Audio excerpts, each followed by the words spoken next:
Ciso. Oh, it's fabulous! A strike to get you up off your seats.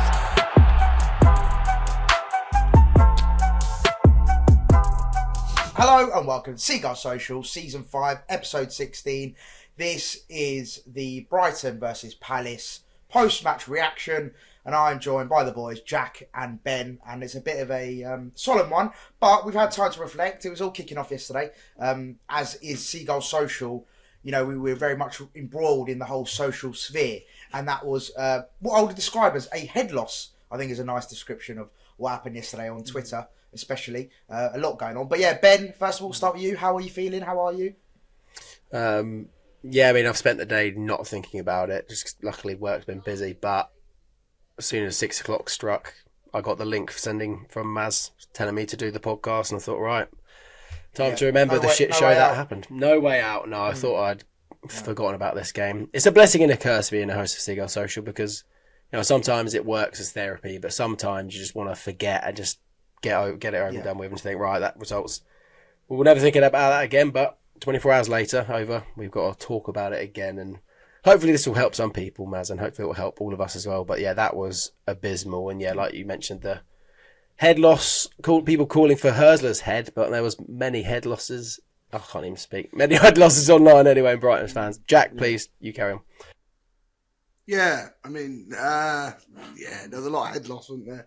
Including myself. I lost it a bit. Other fans, I don't know. I just think it was such a poor day of I don't know. Sorry, my yellow coat has just gone flying through the door that I was sitting in. Ooh, spooky. Yeah, I know. Whoa.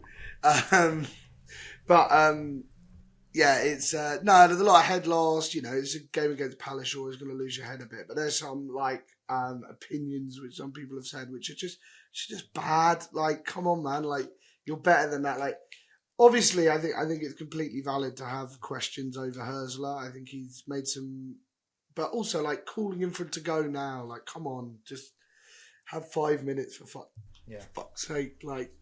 That's my biggest. Just calm down a bit. My biggest message to people is that people who watch us or listen to us, wherever it might be, it's just if you're going to go on social media, fair enough. You know, give your opinions, no problem. What I would just suggest though is maybe for like 24 hours, don't, or like 8 hours. Give yourself, you know, some time. Maybe go speak to people in real life. You know, like the thing we live in, you know, the world we live in. Speak to people, and then you can actually get your opinions and your feelings out to real people. And then on social media, you won't look like a bit of an idiot, to be honest. So that's my only advice to people is maybe take a bit of time if you're going to spout a lot of stuff on Twitter and social media, or just speak to people in real life. That's always a really good option. I think that's a nice one to do after the game. You know, nobody I don't know, I think they're probably younger people, aren't they? But I just think, you know, always after a game I just go to the pub or have a beer, or if you don't drink beer, maybe have, you know, like a Coke. Not that kind. Don't do drugs. That'll make it worse. But you know, Is that from speaking from experience, Jack? No. I don't do drugs, man. Drugs are bad. Drugs are bad, man.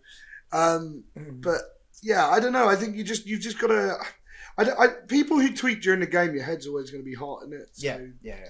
Just take a bit of time. Calma. Calma, exactly. Like I just, you know, during the game, I'm angry, man. Like sometimes, and like I remember when we conceded the third goal. You know, you could see Duncan. I was just standing up, like shrugging my shoulders, like what's going on here? Giving the Kylian Mbappe. Giving it the Kylian. Well, yeah, or maybe a bit more. I think it's a bit more like a Neil Warnock, Arsene Wenger kind of arms wide open, shoulder shrug. But you know, it's I just think, you know, there's a lot to dissect from that game, and that's why we're here to dissect. I can't wait for you. Exactly. I've got a long list. My notes today are full. So we will start with the big sort of, not elephant in the room, but there's been a lot of chat online about Hurzeler. Are you Hurzeler in? Are you Hurzeler out? So we have got to discuss Hurzeler. And as Jack's mentioned, you can definitely, you know, question the manager. You can definitely talk about his tactics. Is he influencing the mentality of the squad in the right way. There's lots of things you can definitely question about Hurzeler. He's not perfect. He's 31, as it's not been mentioned before. He's got a lot to learn. There's still, lots of things that he's done wrong and lots of things he's done right. So, Ben, we'll start with you. What are you liking right now about Hurzeler? And then on the flip side, what are you not liking about Hurzeler? And do you feel like the criticism that he's getting a lot of criticism, do you feel like it's valid as of now? I don't think the criticism's valid at all, really. I think the unbelievable start that we've had hasn't helped his case at all, really. If we had dropped a few more points at the beginning of the season and we weren't suddenly in 4th position, or even third in some points, I'm pretty sure, and 2nd, if that never happened, I feel like, these expectations would not be so high. And where it's kind of just worked, well, it's not really worked in Hurzeler's favour, really, has it? Because, had such a good start, and now we've had a few bad results. Suddenly, it's the end of the world. But, look, it's a classic Brighton mentality, but look at the table. We're 9th, A few more wins again, we'll be back up there. Unfortunately, teams around us have all picked up form as well. So that really hasn't worked as with us at all. So, I think calling for his head right now is mental. It's just a few bad games and a bad spell at the moment. It's a bad blip. These things happen. You can't expect Brighton to be perfect every single week because, one, that's not what Brighton do, but that's not football. So, I think it's maybe the expectations that we suddenly gave Brighton and going for the Champions League and the Champions League song, that's really, really bitten us in the arses, isn't it? Because we are on the way to Blackburn Rovers at the moment and not Barcelona. So, expectations have screwed us, really, I think. Do you feel like you set the bar too high, too early? No, I don't. Well, I'm glad he did set the bar high because we can see what we can do and see what we can be. No, I haven't we might have fans might have set the bar too high, but I think Fabian's obviously always going to try and put the bar as high as he can. So no, I wouldn't have that down as Fabian's fault. No, that's more of a fan's fault. Yeah. And Jack, similar question to you. A lot has been questions about his tactics. People saying he got it wrong in the first half yesterday. Also, some of the tactical decisions he makes and substitutions. For example, with Leicester, they're saying bringing on Eagle was the wrong decision. There's been a lot of examples where things maybe haven't panned out. But then on the flip side, he's made some really great substitutions, such as won us games. The Spurs come back. There's been some great examples where he has shown his capability. So, where do you stand at the moment, Jack, with his tactics and also with what a lot of people describe as his mentality and how he actually influences the team's mentality? A lot to unpack with that one. But do all the hard ones, Jack, because yeah, exactly. Top dog. Look, I think yesterday we just had a tactical stinker. I just think we just got it all wrong from the start. Really, they wanted it a bit more. I think that's always been it's sometimes been a problem quite often with Brighton managers. Definitely was under Graham Potter to get them up for this game. Gus Poyet was never really great at it either, back when we played them then. So we've had problems with this in the past with other managers who haven't really seen the Palace game as one to get particularly excited about, which I think is a translation from the fans over to the players in that sense. But I think, sorry, the cat just is doing something there. He's wearing his coat in my house today. Exactly.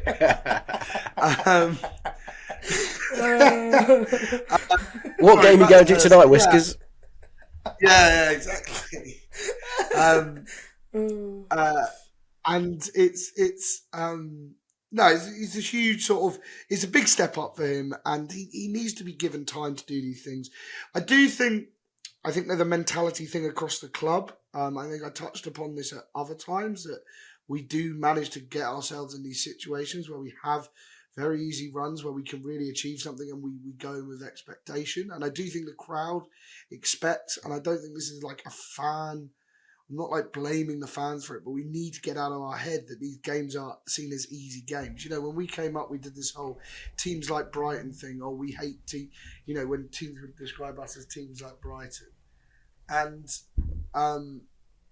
And as well, we're now treating other teams like that. Yeah, and 100%. I think there was a certain level of arrogance definitely going into this Palace game, that they're lower in the table.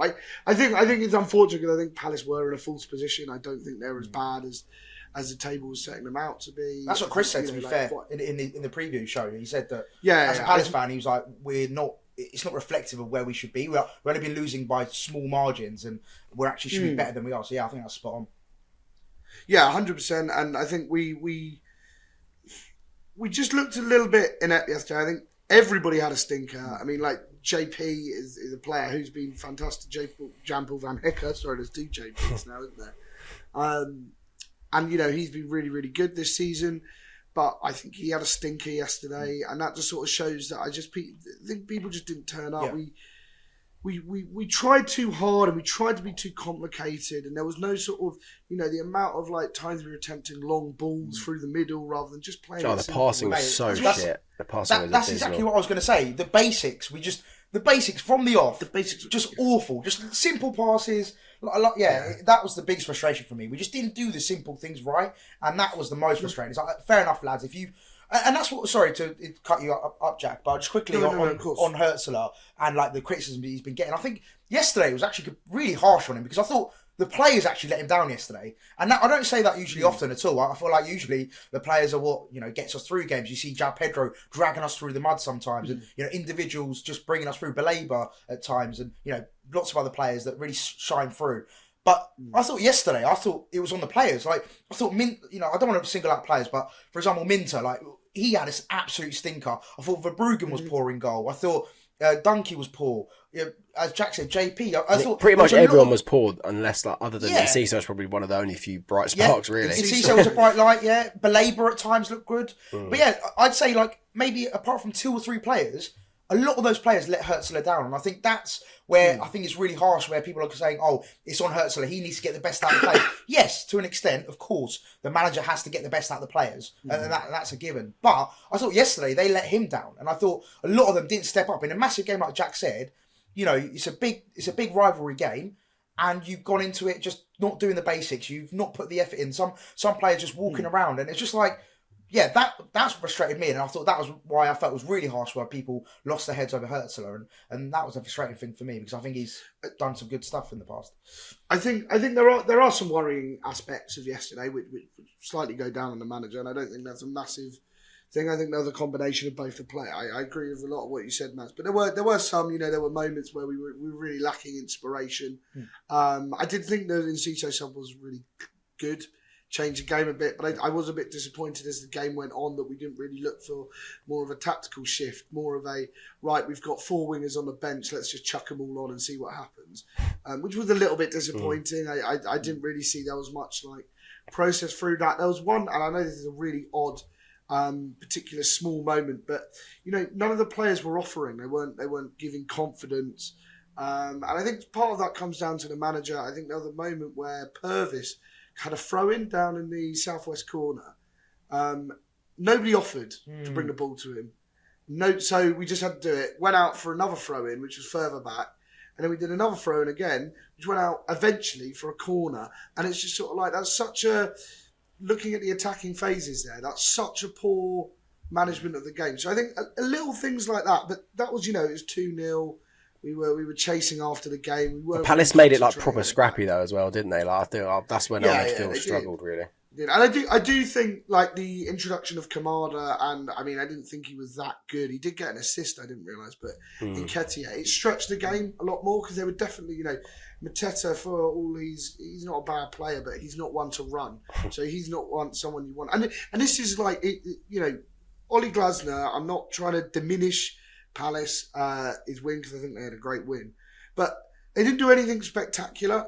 Ollie Glasner just really managed the game well and did all the basics really, really well, and that's where I think maybe Hurzeler had a problem in that he tried to overcomplicate it. Lack of experience to let him down there, maybe. Lack of experience, and he didn't coach the players to just he should have sent them to get your passing right, do this. It was like, right, we're gonna play sort of, with Lamptey playing a high line, leaving it so exposed at the back. And so, there were some concerning aspects, but, I think I've mentioned this before in a podcast. A perfect game is when no one concedes. A perfect game is 0-0, really, isn't it? And not for the viewer. Not for the viewer, but like from a tactical point of view, if you're doing a 0-0, it's like a football purist game. So people need to make mistakes. People need to take risks, and I think we just took too many risks and did some weird shit. At times. There was one positive very was when the beginning of the second half we changed to 5 at the back, but you had Minter and Estepinian as wing backs, and for that was 15 minutes I counted until Palace made their substitutions, and that was when we were really, really good. I thought, oh my god, we're going to get an early goal here, and we could bring this back. I could get a 2-2 or even a 3-2. I think the dream was there. Henderson was good. Yeah, He made some really, really good saves. I'll stand up and say I thought he was crap at one point. I was saying I don't know why they've got rid of Sam Johnston for Dean Henderson, but he and like some of the saves. And the dunk and the Ince shot was just the Ince was a joke. If they go in, literally, if Ince's shot goes in, Hurzeler gets a completely different view, and he's managed to change a game around again. So because I do think especially with the way Palace were playing, they're sort of they're a good side, but I feel like if we'd got one, then we would have brought it back to possibly 2-2, and then it opens up the game a lot more. I found it weird though. Ollie Glasner obviously then had the better of Hurzeler just from start to finish, because then after that 15 minutes of us doing well, they made those subs, and then the game was just pretty much done again. Like we didn't really do well after that. I think it was disappointing to concede that third goal like we did, and I think that's mainly down to Dunk. I think it was a 2-0 game. I don't think there was really... Well, I suppose it was in a way because we got that weird goal back at the end. Some people might say it should only have been a 1-0, Jack, because obviously Michael Oliver got in the way. Or we're gonna get onto that for sure. Just quickly before we go on to the next sort of topic, I know none of us I know where this is going to go, but I have to ask the question because it's all over social media. A lot of people calling for Hurzeler's head. To me, just quickly, I'll start. It is absolutely insanity to call for the manager's head after 15 games, considering he's got some incredible results. Spurs, Man United, Man City, some of the big clubs. We ran Liverpool tight. We've had some bad results, yes. Wolves, Leicester, Ipswich, granted draws, but they won't have been losses. I know in hindsight you want to win those games, but look, it's not the end of the world, and I think it's just insanity. But I've got to ask Jack, Ben, in or out Fabian Hurzeler? Just to wrap up this little bit. In. Although I do think I'm gonna be quite devil's advocate here. I do think if it carries on a lot longer, we've got a lot of the season still to play. Then alarm bells start ringing. But to call for his head now is complete insanity. Be concerned, but Well, I was saying to Ben yesterday after the game. I said to him, I was like, if we lose against West Ham, we'll draw. And then Brentford at home, if we lose at Brentford at home, I think that's when things can get really toxic. I think the fans will start booing, and then it will start to get really toxic. But even at that point, I'll be saying, look, depending on where we are on the table, I still don't think it's panic stations. I think it'd be so harsh to be like, he needs to go. I just think it's so harsh. But yeah, Ben, any final bit before we move on? Well, yeah, if you had said at this point of the season, we'll see what happens when we get to Christmas. But like, if we're ninth now, if we can climb back to 7th by Christmas, and at the beginning of the season, imagine we said 7th by Christmas, you'd be like, fuck me, what an unbelievable season we've done so far. It's just because of how good we have been and the heights we have already reached. It's the only reason why. So, yeah, I just think, the expectations have really, really screwed us, but that's what fans do. That's why we love the game. There's so much more time. Like, he needs so much more time, and also development of the squad. Look, essentially, we've had a brand new squad, a brand new manager. There's so much you need to take into factor. People are forgetting the big scouts we've got as well. The big results we did get. I know it's just the frustrating part of these smaller teams. It's the teams like Brighton used to be that you expect us to do it. Yeah, but it's so disrespectful to the other teams. 100%. Seeing stuff like 21 out of 21 points. I think I said it. 21 out of 21. And because we did have an easier run of 7 games, but I just think there's like an arrogance sometimes, like the Wiz. I think a lot of fans have never really known us being shit. I think like we're gonna have moments where we aren't gonna win, and we this rise that we've done from League 1 or League 2, I suppose we go all the way back, is nothing short of remarkable. But possibly it can't carry on forever to go all that way up. And to be consistently that much improving. So, yeah, we're doing that. And we are continuing to do that. But there's going to be 4 games blip along the road. 100%.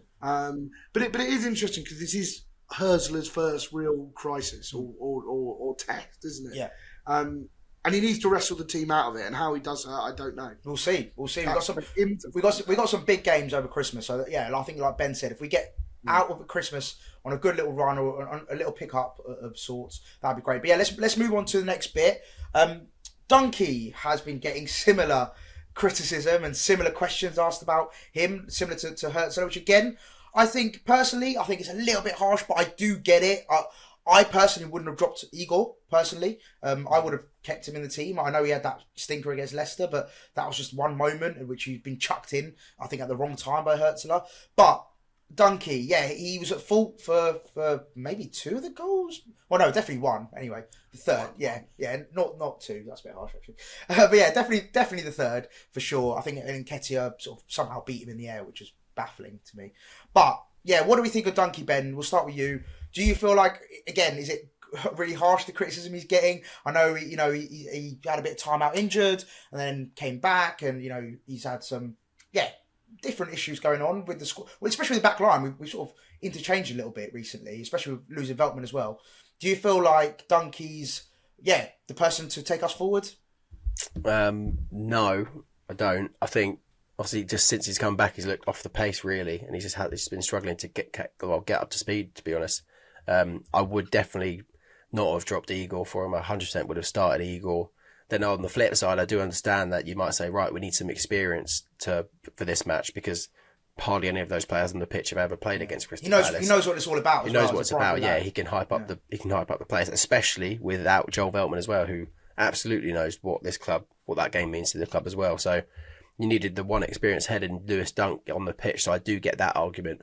It's just, would that have made that much of a difference? To be honest, that's the question mark. I don't have an idea. That's fair. I would always have played Igor over him, simply because of physicality as well. Like if you look at Mateta, I feel like Igor would have been quite a good match for him. And then on the flip side, with Dunk, you normally say Van Heck's so much better when he plays with Dunk, but he didn't look better because Dunk normally raises everyone else's games, but it's just not happening at the moment because Dunk's off the pace himself. So I know you can only really get back onto the pace by playing games, but at the moment, I'd rather have Igor, and I think a lot of Brighton fans would as well. It's just so sad that it's got to this point where we're saying, Lewis Dunk, can you please just allow it, mate? He stepped off free kicks, that was a nice thing, but I don't know. It's a real sticky one, but we never wanted it to get to this situation, and I hope this isn't Lewis Dunk done, and it's just like a blip for him and the club, and maybe we will get back to the Lewis Dunk that we do know and love, but obviously we'll never hate him. It's just an awkward situation where your club legend is deteriorating and someone else deserves a place over him. Interesting. Jack, do you agree with that, what Ben said? Yeah. I mean, that was a very brutal assessment, wasn't it? What was brutal about it? No. I think it was a little. No, it wasn't that. It wasn't that. But yeah, Dunk. I mean, it's always going to happen, isn't it? Dunk can't carry on forever. Yeah, it's a matter of time, and I do think he's had a bit of a stop-start season this season. I don't think it really helped that he went to the Euros, had no pre-season with the team, playing under a new system with a higher line. I mean, he's never been great at high lines. I think this is maybe going back to the Hurzeler thing a little bit. I think the recruitment for centre-back, we had a great transfer window. Recruitment for centre-back was seriously botched. We had 2 targets that we went for, Boskagli and Mats Hummels. Why we didn't decide to just pay the money for it, I think that's starting to show its head now, because as much as you're saying bring Igor back into the team, that Igor's been really good, he shouldn't have been the option coming out of the summer. That shouldn't have been. People say he stepped up though, Jack, to be fair to him. A little bit. Don't get me wrong, but I still don't think he's the long-term answer or Dunk's replacement sort of view. We should definitely have been looking for a centre back who can step up and play this new system with a higher line. He's got a little bit more pace, because Igor isn't blessed with pace either. So I do think there is a little bit on the recruitment side that we do kind of ignore players' decline sometimes. We do kind of ignore that players are sort of disappearing and that we are going to have to replace them at some point. And we do very well at replacing players, but there are sometimes big holes left in squads that we could have been recruited at an earlier stage. I mean, Caicedo and McAllister last season, we got round to doing it this year, which was admittedly we've done quite well with the recruitment on that side. But I do think we sort of, Lewis Dunk has been such a linchpin, but he's not going to last forever, and that maybe we should have been looking for younger centre backs then, because yes, we've got JP, yes, we've got Webster, yes, we've got Igor, but none of them I don't see. I maybe see JP as maybe a long-term solution, but we don't really have a centre-back who's going to step up and really carry the team like Lewis Dunk does. And he's captain. It's a huge amount of experience that will go with him if he disappears. But look, I think he'll probably be as angry as anybody else that he's conceded against Crystal Palace. And I think there's been other games this season where he's made very obvious mistakes. So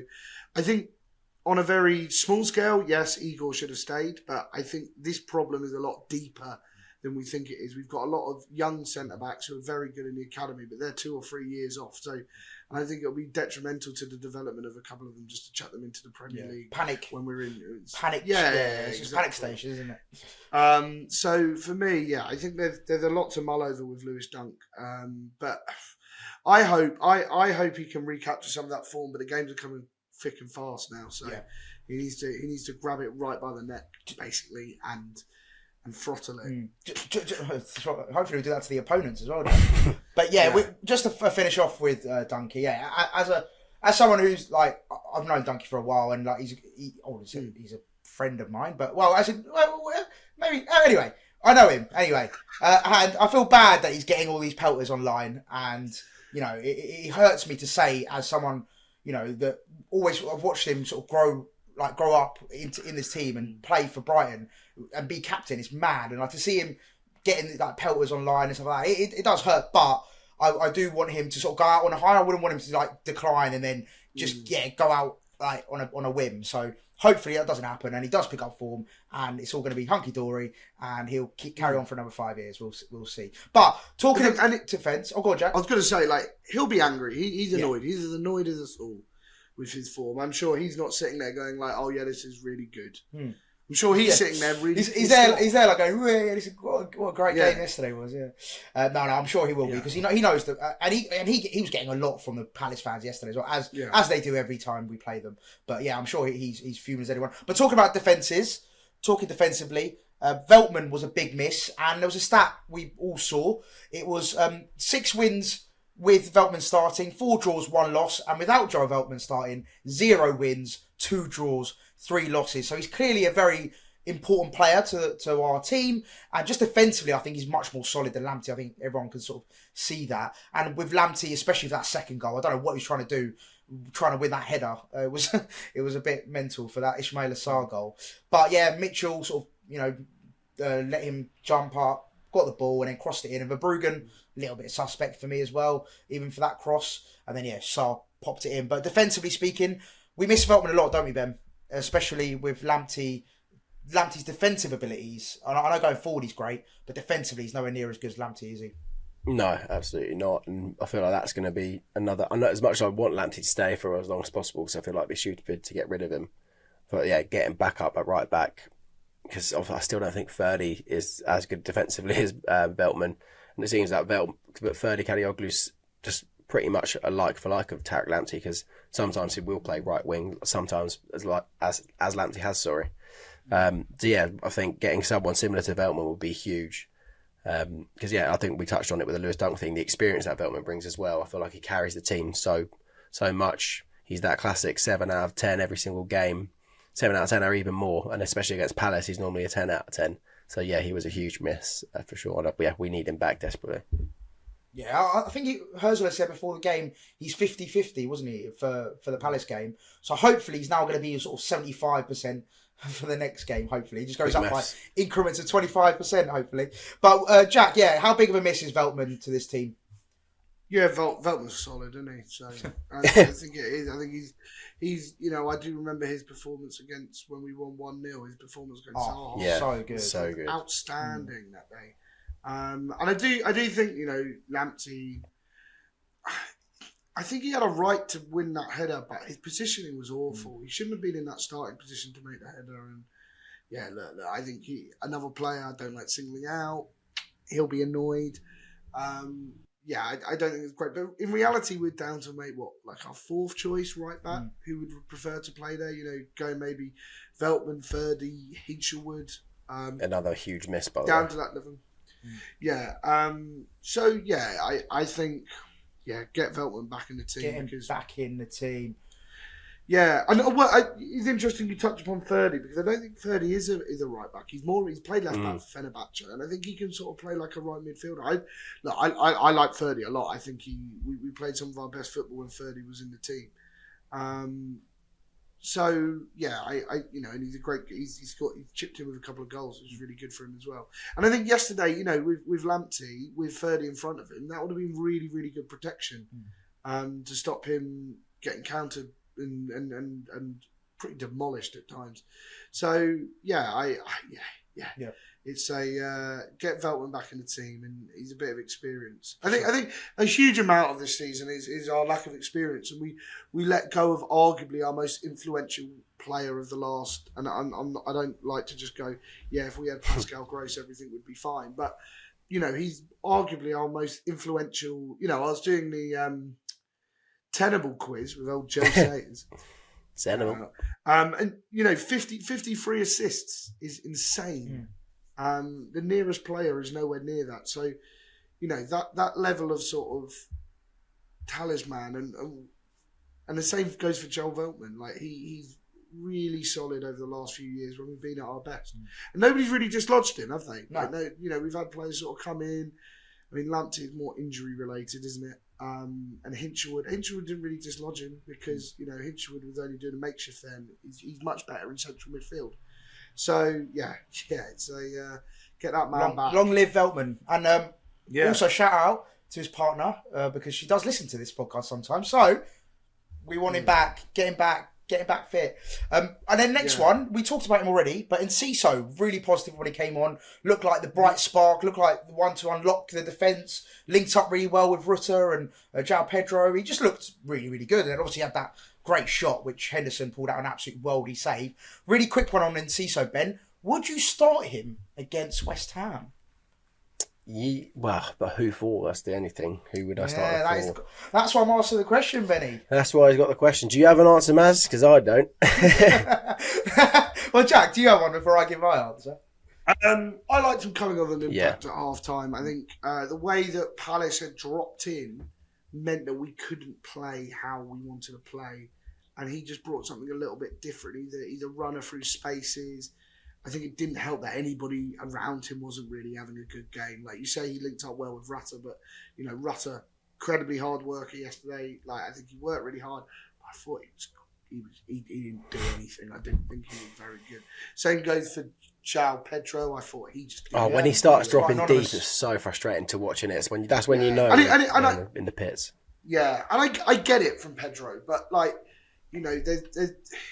you can drop deep because he's frustrated. He's not getting the ball where he wants to get the ball. So even Ince was doing it as well. Like Ince was playing like fucking CDM at some point. But then he was. Yeah. I do think the problem with that a little bit was that we didn't have any midfielders really on the pitch to kind of mop up and carry it forward because, and this is not to go back to Hurzeler, which and I'm not saying this is a Hurzeler mistake, but I think his big problem at the end was, and why we didn't really grasp it, was we were just kind of just playing all wingers and lots of talent, but you need the base to make it better, give them the balls, give them the opportunities, because we were so one-dimensional at times yesterday. Like we were just, let's just ping the ball out to Matoma and see what he can do. And I get Matoma didn't have the greatest of games, but he can't do everything. Like you can't just give it to him every single time, hoping that he'll do something. And Pedro just didn't turn up at all. It's just the passing. It's like you saying about Matoma just reminded me of like one of the passes from Purvis that summed up a passing. Matoma wasn't even on, and then Purvis just thought, I'll just play a through ball and just go straight into the feet of their right back. It's like it's just so pointless, and everyone was just. I think that came down to the frustration. Well, like as in the lack of opportunities that we were creating probably, and he's even in Ciso's passing when he came on, like. He was one of our brightest sparks, if not our brightest spark on the pitch. But sometimes his choice of passes or lack of passes infuriates people and fans, and also his players. I remember Dingra literally was livid when he was through down the channel, and Ciso just kicked the ball at his feet on the edge of the box, and Dingra was throwing his arms in the air at him, trying to shout at him. I think I think a little bit. I think I touched on it. I thought Ciso was a bright spark, and I thought he tried to grab the game by the balls and pull it through. But by the scruff of its neck normally, Jack, but we'll go with balls. Yeah. We'll go with yours sounds better, to be fair, Jack. But yeah, so we agree that we want. Yeah, I agree with you, boys. I think Ince off the bench is a great option to have. Also, personally, I would drop Minter next game. I would have him off the bench. I think his pace off the bench was quite frightening. When you know, you've got tired legs, 70, 80 minutes. You've got tired legs. Bring him on. Yeah, exactly what he did at Leicester. I personally think he had a poor game yesterday. I know we've said that everyone's had a poor game, but I thought, personally, I just don't know. I feel like he didn't offer much and couldn't beat his man. Like simple things. The expectations he set at the beginning of the season, because he was so good at the beginning of the season, we were like, oh, he's the next Mane, and then he obviously got injured, and then it's kind of petered off a little bit, hasn't it? Yeah. Like our season. Yeah, he's not Mane. He's more like Sarr. But Sarr's good. Okay, no, I saw the joke. Yeah, probably not the best. Probably not the best joke there. More like bacon Sarr. That was awful. But anyway, Ince off the bench, I think with Minter, will be a great little combination. But another person that came off the bench, I want to speak about, because again, he's been getting his fair criticism, and I want to start off with this player. Is Evan Ferguson. Now, everyone was shouting, "Oh, we need a proper number 9 on. Get a number 9 on. João Pedro's not the number 9 that we need." Blah blah blah. And he's come on, and I'll be honest with you, every time he's come on, I'm just like, what are you doing? What are you offering to the team? What are you actually, like, you're on the pitch, mate. You're not linking up. You're not doing, I know Danny Welbeck's a very different player, but, you're not doing you're not doing the basics right. You're not doing, you're not offering much, really. And it's just frustrating to watch him. But I will give him his benefit of the doubt. I know he's had long-term injuries. He's, I think his confidence is shot to bits. I think that's my biggest thing. I think mentality-wise, maybe he's in the pits, because when he comes on, he just doesn't look like a confident player that's going to come on. Hard game to come on. No, of course, and I'll give you that. Like, fair enough. It's a tough environment. But you say that, why did Ince come on and play well? Why did there's and I think that's what it is. It's down to his confidence and his mentality maybe right now. I just think like he's really low on confidence, and when he comes on, it's just frustrating to watch, because we know how good he can be. I think that's what it is. I know how good that Evan Ferguson can be, because we've seen him. He scored a hat-trick last season against Newcastle. He's done, when that game against Spurs, was it? No.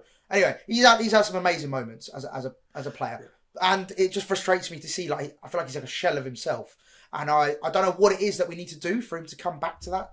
And I don't know if you boys have got any suggestions. Well, a loan's a good suggestion, but at the same time, I still feel like we need to keep him, just because of those moments. Like, if Evan Ferguson was on loan at that yesterday, who are we bringing on in that situation? I think a loan would be great, but we would need a replacement. Yeah, I don't think we'd afford to give him one. No, we'd have to then get someone else in as well. So that's a bit of a tricky one. Is it a catch-22? That might be the Jack, but yeah. What do you think about the whole Evan Ferguson sitch?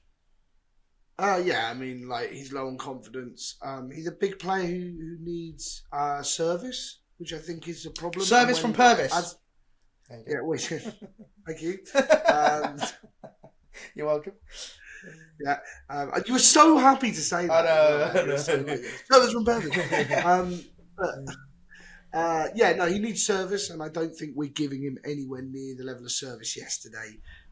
That's fair as well. Afforded.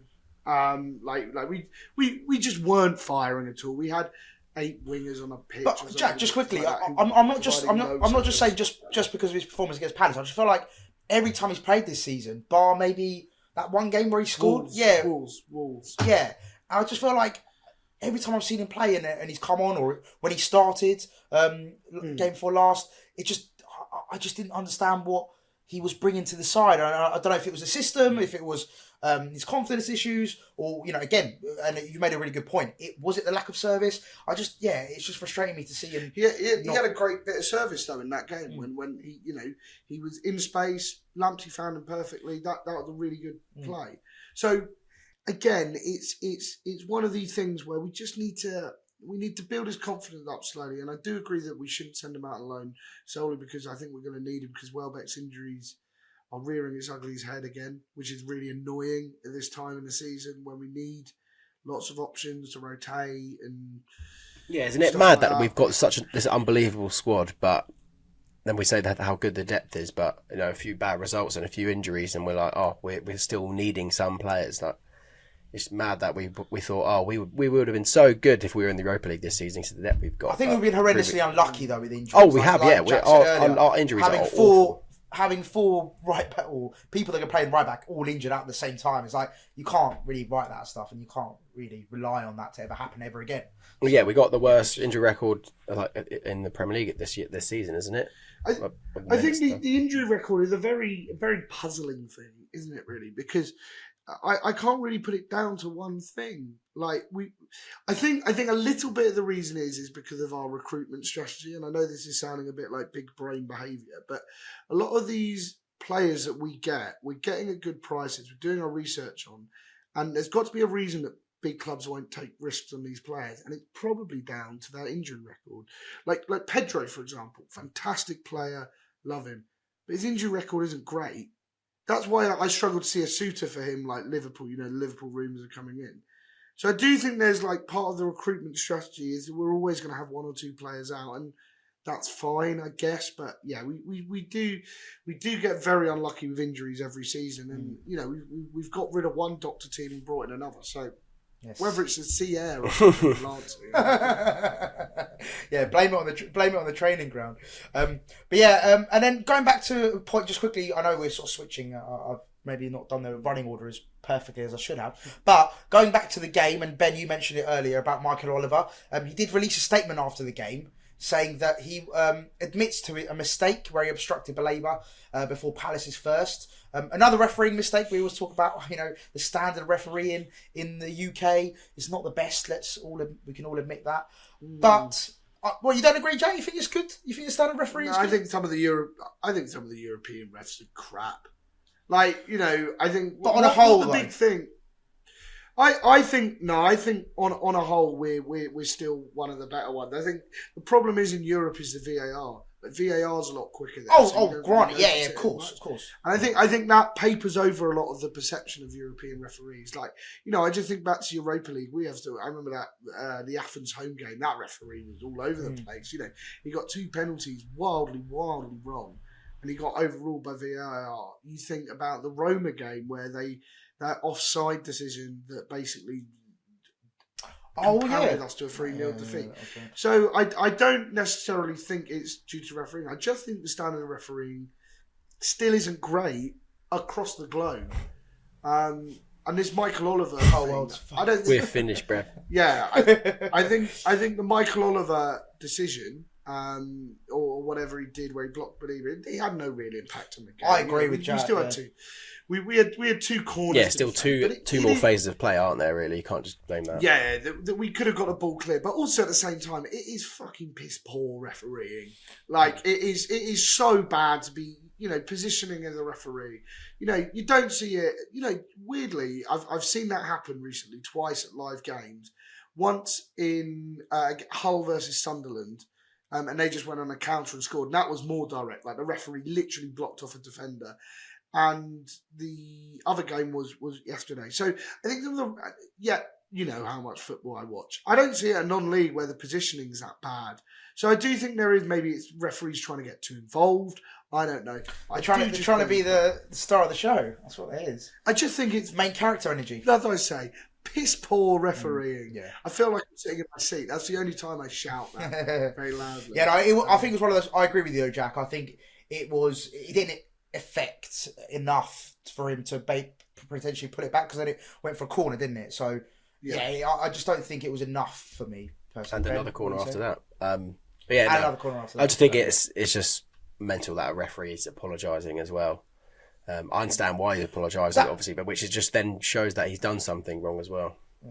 Well, that's what pisses me off. Is like, also, when you apologise, what, are you going to give us our 3 points? Like, obviously, I know it didn't cost us 3 points. A bottle of wine? What are we getting at? Yeah, what do we actually get out of it?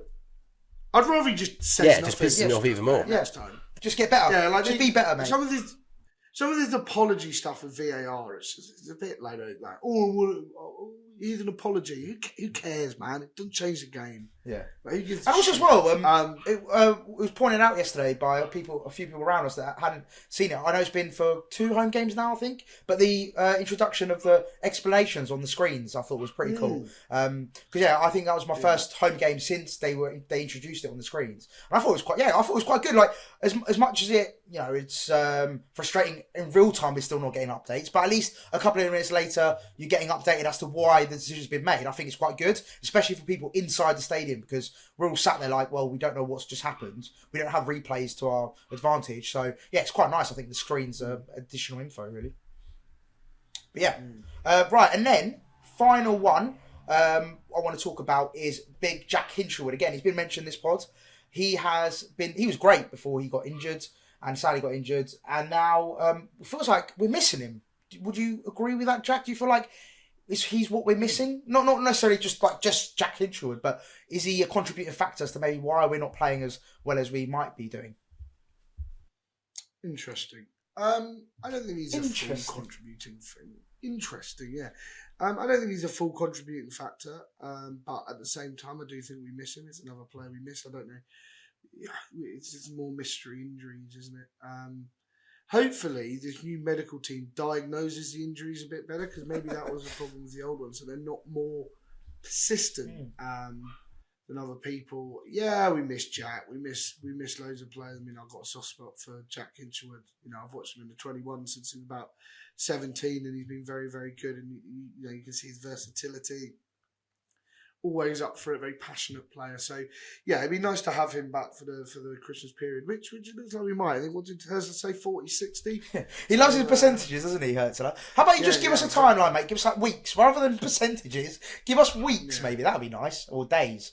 That'd be perfect. But yeah, if you're watching, Fabian, give us any more. But yeah, boys, before we wrap up, any other business, anything else that we haven't covered that you want to talk about? More. I was just going to say, like, I think.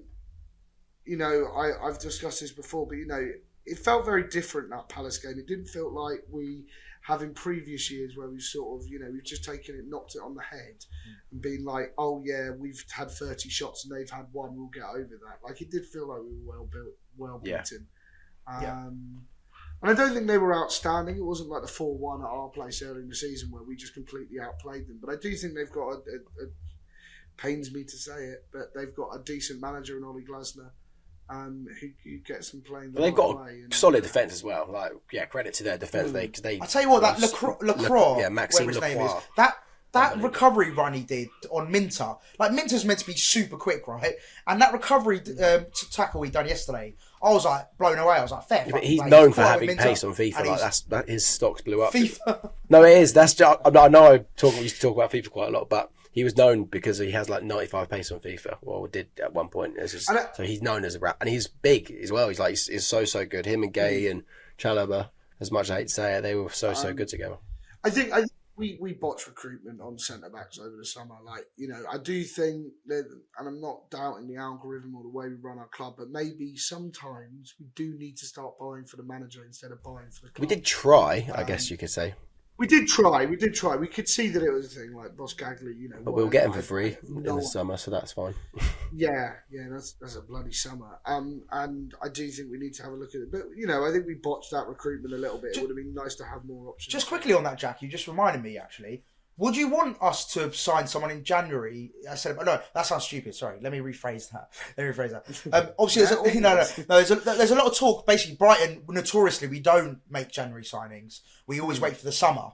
But would you want us to go against that and sign a centre back in January rather than wait for the summer? Yeah. Obviously, yeah. Sorry, yeah, obviously. Sorry, but we've only got 3 fit centre backs. God knows what's going on with Adam Webster. And like, fuck me, I forgot he existed. Jesus Christ. So like, oh my God. Lovely lad Adam.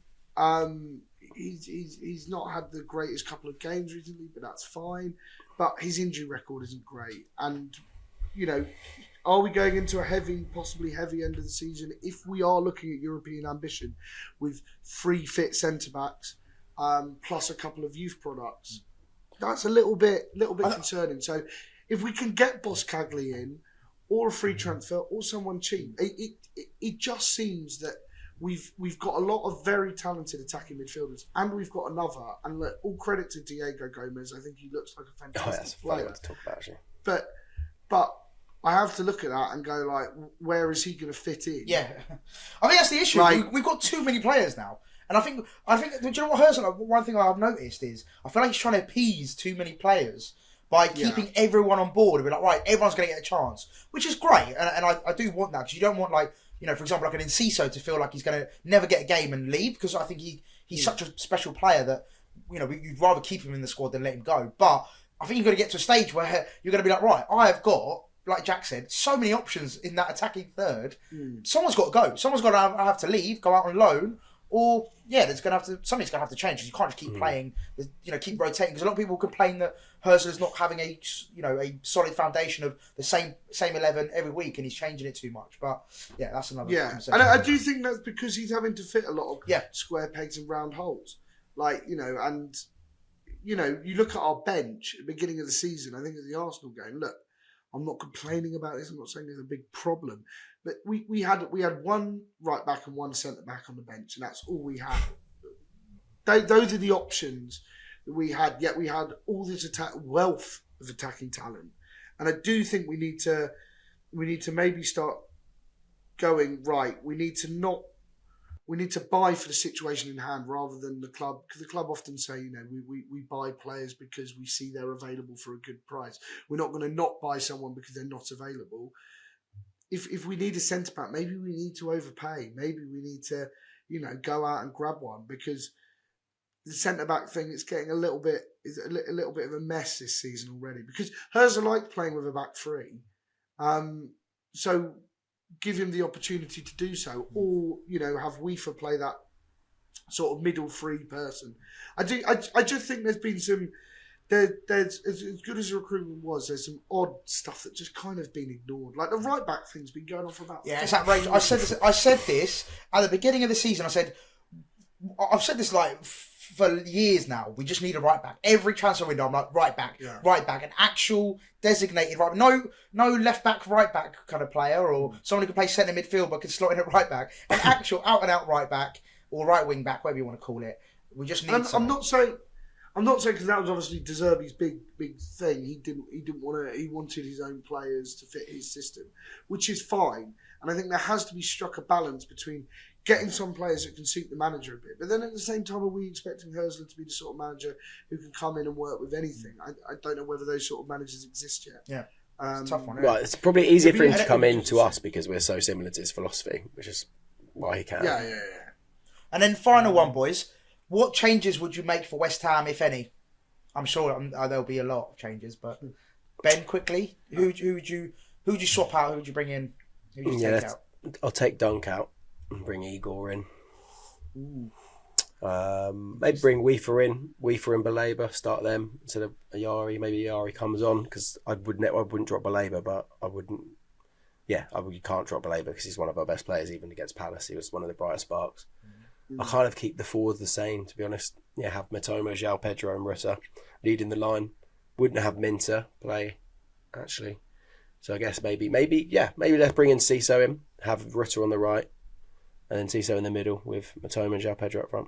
Baleba, Weaver, and then the back four. Interesting. All right. And Jack, any changes? If you have Fabian? Just go back to basics, really, and just sort of, you know, 4-4-2. 4-4-2. Yeah. Well, it'll be Ferguson and João Pedro up top. Yeah. No, I do think we need to just maybe, go back to basics a little bit. Maybe Dunk for Igor. I think Dunk would play better. I wouldn't necessarily drop him if Veltman's available. Like, because I think Veltman makes the whole defence a lot tighter, but don't get me wrong, Dunk for Igor, not a terrible idea. Wouldn't mind, I think, like Ben said, having Weaver and Baleba play together. That would be an interesting combination.